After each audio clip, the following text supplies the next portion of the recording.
अस्सलाम वालेकुम नाजरीन, मैं हूं जावेद बागट और आप देख रहे हैं प्रोग्राम तफ्तीश। नाजरीन, तफ्तीश प्रोग्राम में मैं कोशिश करता हूं कि ओवरसीज़ पाकिस्तानी के साथ जो हाउसिंग प्रोजेक्ट्स में फ्रॉड हो रहे हैं उनको आपके सामने रखूं और हक़ाइक़ आपके सामने लाकर हकीकत से आगाह करूं, ताकि ओवरसीज़ पाकिस्तानी और दीगर जो हमारे शहरी हैं वो हाउसिंग के मुतल्लिक जो फ्रॉड हैं, घर बनाने का ख्वाब लेके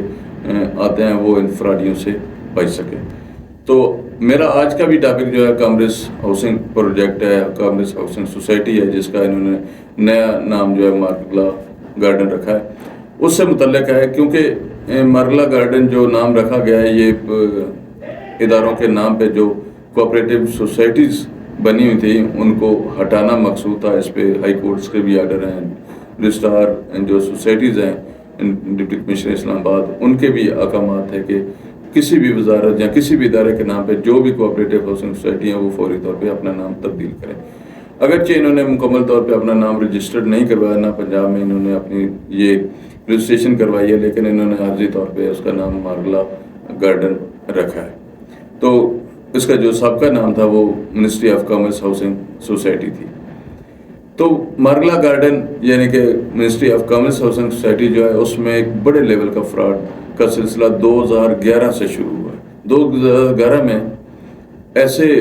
मुबीना तौर पे कुछ जो अदालती एहलकार हैं उनके साथ मिलकर राना फरीद ने एक जाली लिस्ट तैयार की, जिस पे उन्होंने इलेक्शन करवाए। वो सिलसिला चलता रहा। उन्होंने अपने ही लोगों के नाम पे जो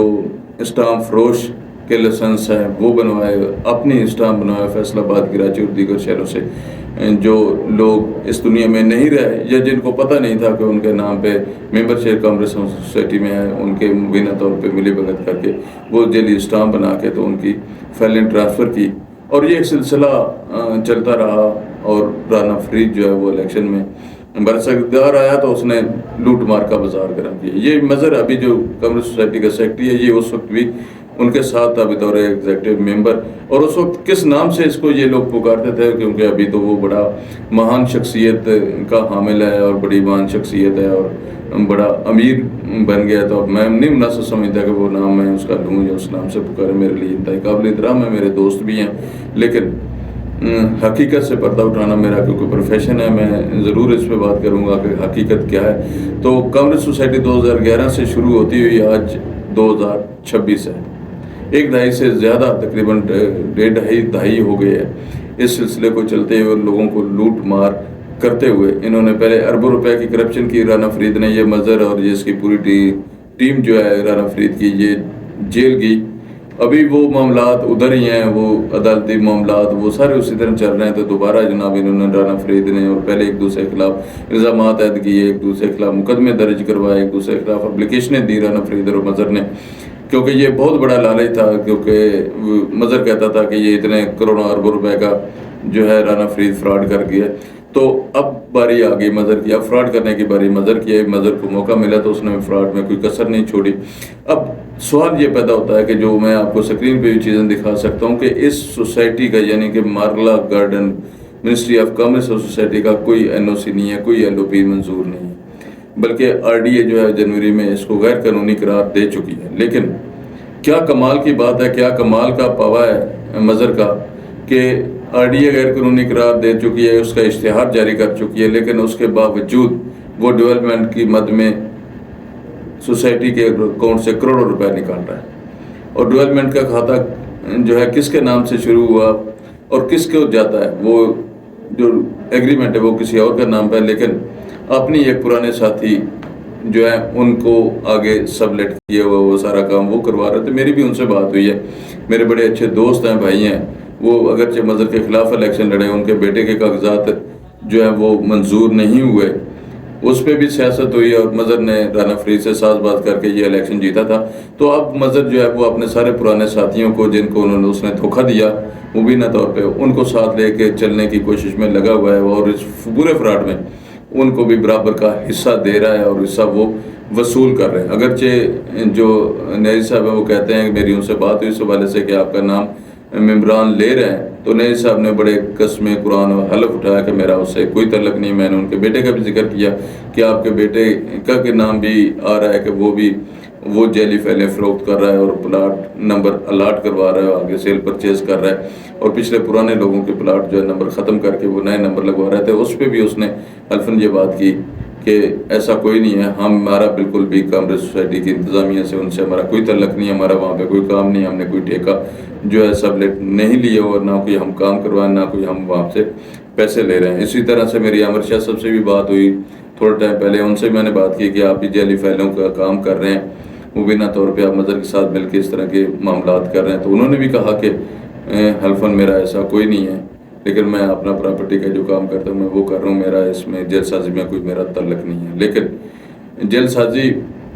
کا سلسلہ مسلسل جاری ہے، انشاءاللہ سلسلے وار جو میں نے سلسلہ شروع کیا ہے اس کو مزید آگے لے کے جائیں گے، لیکن آج بتانا مقصود یہ ہے کہ جو ڈیولپمنٹ کی مد میں پیسہ نکل رہا ہے وہ کیسے نکل رہا ہے۔ کیا آر ڈی اے کو نہیں پتہ؟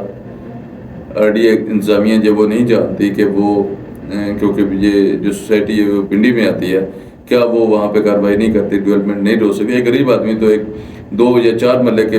پلاٹ پہ مکان بناتا ہے تو فوراً جو متعلقہ ادارے ہیں وہ حرکت میں آ جاتے ہیں، فوراً اس کو یا تو گرا دیتے ہیں، تو یہاں اس کا جو لیگل پروسیجر وہ پورا کرنے کی کوشش کرتے ہیں، یا پھر مٹھی گرم ہونے پر چپ کر جاتے ہیں۔ اتنے بڑے پروجیکٹ میں نہیں سمجھتا کہ آر ڈی اے نے ویسی خاموشی اختیار کی ہوگی، یا کوآپریٹو ڈپارٹمنٹ جو ہے اسلام آباد کا، جو اس کی ریگولیشن کو دیکھتا ہے، ان کی مرضی کے بغیر یہ کروڑ روپے اکاؤنٹ سے نکلے ہوں گے۔ ہونا تو یہ چاہیے تھا کہ اس اکاؤنٹ فریز ہونے چاہیے، کیونکہ جب تک اس کا ایل او پی نہیں ہوتا، این او سی نہیں ہوتا، اس وقت جو ممبران کا پیسہ ہے، جو اس سوسائٹی میں ممبران کی جمع پونجی ہے، ان کے ساتھ اس طرح کا کھلواڑ نہیں ہونا چاہیے، اس کا اس طرح سے مس یوز ہونا میں سمجھتا ہوں نہ صرف اداروں کی کمزوری ہے بلکہ جو انتظامیہ ہے اس کی بھی بڑی نااہلی ہے، کیونکہ اگر موجودہ جو باڈی کے کچھ لوگ ہیں وہ حرکت میں نہیں آئیں گے اور وہ صرف اپنے لالچ میں لگے رہیں گے اور اپنا لالچ دیکھتے ہوئے اس کو مظہر کو کھلی چھٹی دیتے رہیں گے، تو میرا نہیں خیال کہ وہ آگے جا کے کچھ مزید بہتری کی طرف یہ چیزیں گامزن ہو سکتی ہیں۔ 2 دہائیوں سے زیادہ عرصے سے یہ بنی سوسائٹی آج بھی اسی سٹیج پہ کھڑی ہے جس سٹیج پہ پہلے تھی۔ پہلے بھی یہاں پہ لائٹوں کے نام پہ لوٹ مار کی گئی، ڈیولپمنٹ کے نام پہ لوٹ مار کی گئی، سیل پرچیز کے نام پہ لوٹ مار کی گئی، اس کے علاوہ زمین کی خریداری میں لوٹ مار کی گئی۔ یہی الزامات جو آج مظہر پہ لگ رہے ہیں، یہی الزامات مظہر تھوڑا ٹائم پہلے جو ہے رانا فرید پہ لگاتے تھے کہ وہ کس طرح سے کروڑوں روپے اور اربوں روپے کی جو ہے لوٹ مار کر رہا ہے۔ آج مظہر بھی اسی پوزیشن پہ آپ دیکھ سکتے ہیں کہ کس طرح سے ڈیولپمنٹ کی مد میں بغیر منظور شدہ ہاؤسنگ پروجیکٹ کی اکاؤنٹ سے کروڑوں روپے کس طرح سے نکل گئے ہیں۔ یہ ایک بہت بڑا سوالیہ نشان ہے۔ انشاءاللہ میں کوشش کروں گا اس حوالے سے مزید آر ڈی اے سے بھی گفتگو کروں اور سرکل رجسٹرار آفس سے بھی اس کے بارے میں پوچھوں کہ کس طرح سے منظوری سے یہ معاملات سارے چل رہے ہیں اور کس طرح سے اکاؤنٹ اس طرح اوپن ہے کہ وہ کتنے بھی چاہیں پیسے نکلوا لیں، جو کروڑوں اربوں روپے وہاں سے نکل رہے ہیں وہ کس طرح سے نکل رہے ہیں۔ انشاءاللہ اس پہ بھی مزید بات کریں گے، لیکن اب سوال یہ پیدا ہوتا ہے کہ آر ڈی اے اور کوآپریٹو ڈپارٹمنٹ جو ہے اسلام آباد وہ کیا کر رہے ہیں؟ کیا وہ اپنا حصہ مبینہ طور پہ وصول کر چکا ہے اور اس نے ممبران سوسائٹی کے جو جمع پونجی ہے، جو غریب لوگ ہیں جو اپنی پینشن کے پیسے یہاں پہ جمع کرواتے ہیں یا اپنی جو بھی جمع پونجی ہوتی ہے عمر بھر کی وہ لگاتے ہیں، یا اوورسیز پاکستانی جو بیرون ملک سے کماتے ہیں وہ یہاں پہ انویسٹمنٹ کرتے ہیں، تو کس دھوکہ دہی سے پہلے لوگوں کے جو پلاٹ ہیں وہ ختم کر کے اپنے پلاٹ بنایا گیا